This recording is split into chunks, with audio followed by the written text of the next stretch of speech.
Hello and welcome to the class. आज हम discussion करेंगे selections long questions and short notes of the evolutionary biology. 6 semester के part है। So देखिए, पहला यूनिट जो है आपकी theories, evidences and evolution and extensions के बारे में है। तो यहाँ पे जो इम्पोर्टेंट लॉन्ग क्वेश्चंस है, जैसे लामार्कनिज्म्स हो गया, डिस्क्राइब लामार्कनिज्म्स या डिस्क्राइब डार्विनिज्म्स, है ना। ये पहला long question. Second long question ऐसे आ सकता है, या तो न्यू डार्विनिज्म्स, है ना, ऐसे भी क्वेश्चन आ सकता है। नहीं तो क्वेश्चंस क्या है, डार्विनिज्म एंड न्यू डार्विनिज्म्स को मिला के भी पूछा जा सकता है। ठीक है, तो आपको ये जो डार्विनिज्म, लामार्कनिज्म, न्यू डार्विनिज्म अच्छे से समझना है। ठीक है, उसके अलावा इवोल्यूशन सब हॉर्स जो है लॉन्ग क्वेश्चन है।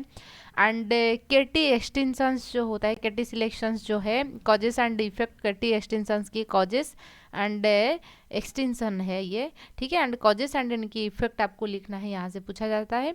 Describe Darwinisms and modern synthetic theory. जो न्यू डार्विनिज्म्स होता है, हम उसको मॉडर्न सिंथेटिक थ्योरी भी कहते हैं, इस नाम से भी ये जाना जाता है। तो उसके बाद देखेंगे यूनिट 1 में शॉर्ट नोट्स क्या आ सकता है।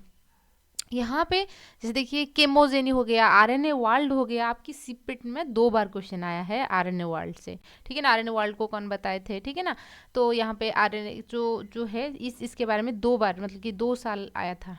तो केमोजेनी हो गया, बायोजेनी हो गया, फॉसिल्स क्या होता है, टाइप्स ऑफ फॉसिल्स क्या है, ठीक है ना, ट्रांजिशन फॉर्म ऑफ फॉसिल्स हम देखेंगे। जियोलॉजिकल टाइम स्केल से क्वेश्चन आ सकता है। बैकग्राउंड एक्सटेंशंस क्या होता है वर्सेस मास एक्सटेंशंस क्या होता है, डिफरेंसेस भी ऐसे पूछा जा सकता है। ठीक है, तो यहाँ पे आपको ऐसे क्वेश्चन आएगा। ओरिजिन ऑफ फोटोसिंथेसिस ऑर्गेनिजम्स, ये भी सारे शॉर्ट क्वेश्चंस के हिसाब से आ सकता है। ठीक है, अच्छा, और एक चीज़ देखिए, सेकंड यूनिट में हम बात करेंगे जहाँ पर प्रोसेस ऑफ इवोल्यूशनरी चेंजेस हम देखेंगे। यहाँ पे जो इंपॉर्टेंट लॉन्ग क्वेश्चंस होता है, Hardy Weinberg. Hardy Weinberg law जो होता है, उनमें 2 चीज़ें आएगा। एक तो हो सकता है बस आपको थ्योरी पूछा जाएगा एंड लिमिटेशंस, उन्होंने कुछ अजम्पशंस बताए थे। Describe Hardy Weinberg law along with their assumptions, ठीक है ना। उनकी अजम्पशंस क्या था, हार्डी विनबर्ग लॉ क्या होता है, मैंने आपको अच्छे से समझाइए। ठीक है ना, उसको अच्छे से देख लीजिए और आपको सारे कंसेप्ट क्लियर हो जाएगा, कोई दिक्कत नहीं होगा। बच्चे घबरा जाते हैं कि प्रॉब्लम है, क्या प्रॉब्लम है, आपको a+b का होल स्क्वायर पता नहीं है, वही तो प्रॉब्लम है, और क्या है। ठीक है, कुछ नहीं है। तो इसलिए स्टेटमेंट डेरिवेशंस के लिए पूछा जाएगा, ऐसे थ्योरेटिकल पार्ट हो गया। नहीं तो क्या होगा, आपको हार्डी विनबर्ग क्या लॉ क्या होता है उसके बारे में कुछ लिखना है। उसके साथ साथ मिला के प्रॉब्लम दे देगा। मान लीजिए कि पॉपुलेशन के अंदर डोमिनेंट एलील की फ्रीक्वेंसी इतना है, तो रिसेसिव एलील की कितना होगा, या हेट्रोजाइगस की कितना होगा, ऐसे पूछा जाएगा। ट्रिक के साथ साथ मैंने आपको यहीं पे बताई है, तो अच्छे से देख लेना। ठीक है, तो हार्डी विनबर्ग लॉ से 2 तरीके के प्रॉब्लम, एक तो थियोरेटिकल क्वेश्चन आ सकता है, नहीं तो आपका प्रॉब्लमेटिक प्रॉब्लम, मतलब कि लॉन्ग क्वेश्चन आ सकता है। सेकेंड लॉन्ग क्वेश्चन जो होता है, जेनेटिक ड्रिफ्ट होता है। जेनेटिक ड्रिफ्ट जब पूछेगा तो आपको यहाँ पे उनकी मैकेनिज्म्स लिखना है। उनकी 2 इफेक्ट होता है, बटलनेक इफेक्ट एक होता है एंड फाउंडर इफेक्ट होता है, उनके बारे में भी आपको लिखना है। तो ये चीज़ों को उसमें इंक्लूड करवानी है। फिर नेचुरल सिलेक्शन जो होता है बहुत इंपॉर्टेंट है। ठीक है ना, इस यूनिट में बहुत इंपॉर्टेंट है तो सारे इंपॉर्टेंट, लेकिन ये भी बहुत इंपॉर्टेंट है, आने की चांसेस है।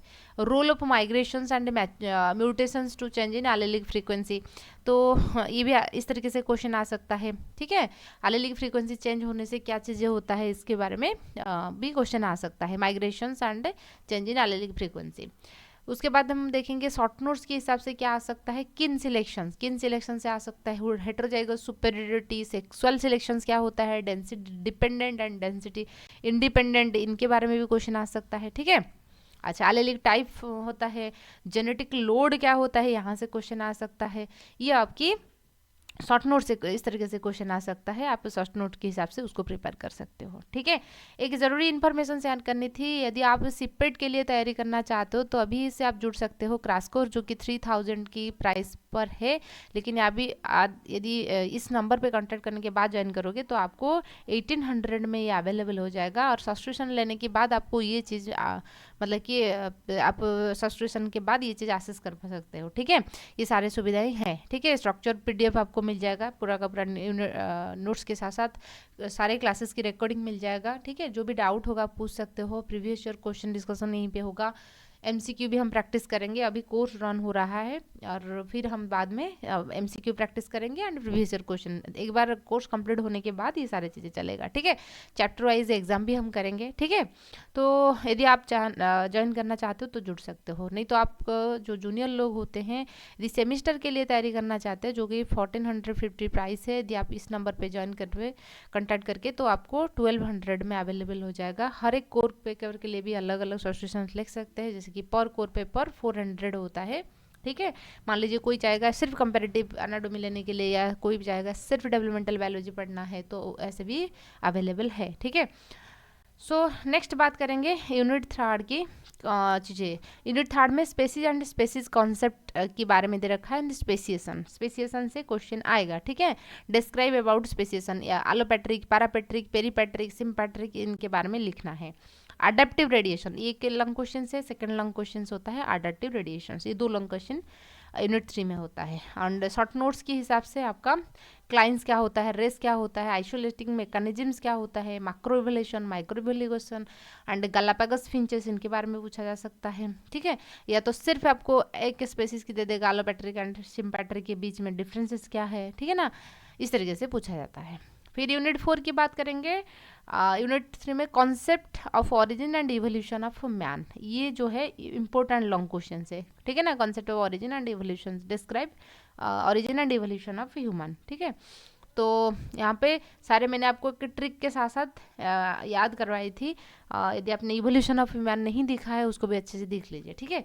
Phylogenetic tree, multiple sequence alignment क्या होता है, कंस्ट्रक्शन ऑफ ट्री को कंस्ट्रक्ट कैसे किया जाता है, सारे वीडियो जो है चैनल पर अवेलेबल है, आप उसको देख लीजिए।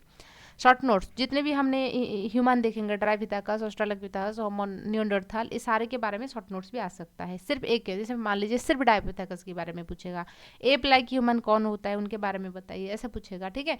Molecular analysis of human origin, ऐसे भी पूछा जा सकता है शॉर्ट नोट्स के हिसाब से। ये हो गया आपकी पूरा का पूरा इवोल्यूशनरी बायोलॉजी की शॉर्ट नोट्स, और मैं उम्मीद करती हूँ कि आपको ये चीज़ें जो है हेल्पफुल रहे होंगे, ठीक है। और आप सिलेक्शंस चैनल पर बीट बाय बीट आपकी सिलेबस कंप्लीट हुआ है, आपको हर एक चीज़ों को कंप्लीट करके जाना चाहिए, हर एक चीज़ों के लिए 1-2 लाइन, क्योंकि मान लीजिए कि क्वेश्चन इधर उधर भी हो सकता है और ये आपकी लास्ट सेमिस्टर है। मेरे कहने के मतलब होता है कि सिलेबस की हर एक पॉइंट की, मतलब कि जहाँ जो चीज़ें भी लिखा है आपको 1-2 लाइन जरूर पता होना चाहिए। मान लीजिए क्वेश्चंस कुछ इधर उधर हो गए, आप 2-4 लाइन वही इंपॉर्टेंट लाइन लिखोगे जिसको अंडरलाइन करोगे, उसके बाद आप क्या कर सकते हो ना, कुछ चीज़ें मिला के लिख सकते हो। एकदम मतलब कि आप अटेंड ही नहीं करोगे तो क्या हो जाएगा, 0 हो जाएगा। थोड़े बहुत अटेंड करोगे तो कुछ तो मार्क आ जाएगा ना, ठीक है। अच्छा, क्वेश्चन लिखने की तरीका होता है, आप देखिए। तो जितने टाइम आपको मिल रहा है, मान लीजिए आपको 2 घंटा मिल रहा है, मतलब कि 120 मिनट मिल रहा है, तो वहाँ पे आपको 4 क्वेश्चन करना है। तो 4 क्वेश्चन को 120 में करेंगे तो 30 मिनट मिल रहा है, ठीक है। 30 मिनट आपको मिल रहा है पर क्वेश्चन के लिए, तो क्या करोगे, 30 मिनट में एक क्वेश्चन कंप्लीट करने की कोशिश करोगे, क्योंकि लॉन्ग क्वेश्चन थोड़े बड़े होते हैं।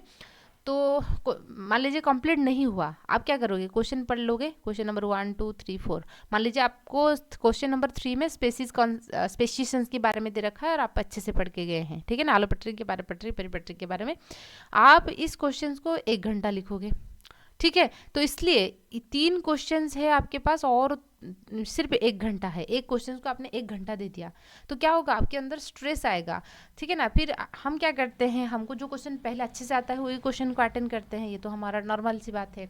तो मेरे हिसाब से आपको वो सभी क्वेश्चन से इक्वल, मतलब कि वेटेज तो ही होता है ना, ऐसा नहीं कि इस क्वेश्चन को आप अच्छे से लिखोगे वो 12-14 मार्क दे देंगे, वो ही 10 मार्क्स ही देंगे, समझ लो ना, मतलब कि फुल मार्क जितना होगा उतना ही देंगे, यूनिवर्सिटी के अकॉर्डिंग वेरी करता है, ठीक है। तो ऐसा हमेशा ज़रूरी नहीं है कि आपको अच्छे से लिखने से अच्छे मार्क मिल जाएगा, अच्छा मार्क मिलता है, लेकिन मान लीजिए उसको अटेंड ही नहीं कर पाया तो 10 से 0 हो गया ना। तो मेरे कहने के मतलब होता है, आपको बच्चे क्या करते हैं ना, लास्ट क्वेश्चन जो रहता है इतना बड़ा बड़ा लेटर होता है, इधर उधर लिख देते हैं, ठीक नहीं, ऐसा नहीं है। तो हम लोग जैसे जब पढ़ाई कर रहे थे ना, मैं कुछ ऐसे ही कर रहे थे, ठीक है। मान लीजिए क्वेश्चन नंबर 1 3 मुझे आ रहा है, तो मैंने 30 मिनट तक लिखा, उसके बाद मैं छोड़ देती हूँ। मुझे पता था कि और कितना बाकी है, क्योंकि वो क्वेश्चन में पहले अटेंड कर रहे हो तो मुझे आता होगा ना, तो इसलिए मैं कर रही हूँ। तो मुझे पता है और 1-2 पेज लगने वाला है, ठीक है। तो फिर मैं क्या करती हूँ, फिर क्वेश्चन नंबर 2 सेकंड को शिफ्ट हो जाती हूँ, हाँ ठीक है ना, वो क्वेश्चन मान लीजिए मुझे अच्छे से आ रहा है, लेकिन क्वेश्चन नंबर थर्ड की जब बात कर रही हूँ तो वो थोड़े बहुत मतलब कि आ तो रहा है लेकिन उतना अच्छा नहीं आ रहा है, तो ये क्वेश्चन मुझे 20 मिनट में मेरा कंप्लीट हो जाएगा क्योंकि इतना अच्छा मुझे नहीं आ रहा है। फिर भी मैं कोशिश करूँगी डायग्राम बनाने की, फ्लो चार्ट बनाने के लिए, अच्छा हैंड राइटिंग करने के लिए थोड़ी मार्क भी मिल जाए। फिर क्वेश्चन नंबर 4 को मैं चले जाती हूँ। इस क्वेश्चन तो मेरे 15 मिनट में कंप्लीट हो जाएगा, मान लीजिए मुझे इतना अच्छे से नहीं आ रहा है तो यहाँ पे 10 मिनट, यहाँ पे 15 मिनट, मुझे कुल मिला के और 35 मिनट मिल रहा है, जो आके मैं पहले क्वेश्चंस को अच्छे से कवर कर पाऊंगी। तो चारों की चारों क्वेश्चन जो है मैंने अटेंड किया, ठीक है। तो हो सकता है टीचर जो होते हैं इस क्वेश्चन में 9 मार्क देंगे, यहाँ पे 8 देंगे, यहाँ पर तो 7 देंगे, समझ रहे हो ना, यहाँ पर भी वही 6.5 या 7 भी दे सकते हैं। क्लियर हुआ? तो सारे क्वेश्चन आप ऐसे अटेंड कर सकते हो। ये थोड़ा इन्फॉर्मेशन था आपके साथ शेयर करनी थी। तो आई होप आपको चीज़ अच्छे से क्लियर होगा। तो वीडियो हेल्पफुल